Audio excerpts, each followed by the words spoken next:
Dah berapa tahun dah weh? Okey korang, aku nak gerak dah. Banyak lagi kerja dekat kolej tu. Bila fikir balik, kelakar juga cerita dia.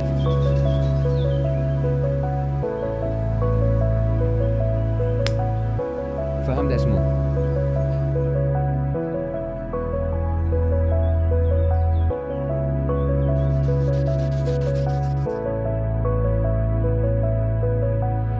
Satu peraturan sekolah telah diwujudkan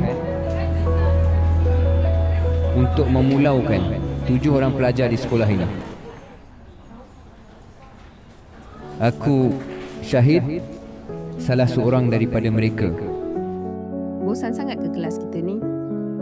Kau tak rasa ke dinding kelas kita tu bosan nak mampus? Kan best kalau ada orang nak tolong warnakan dinding tu. Korang buat apa dekat sini petang-petang? Kau hati-hati dengan si Yana ni. Dia garang tau. Lawa. Pandai kau hias kelas buruk ni.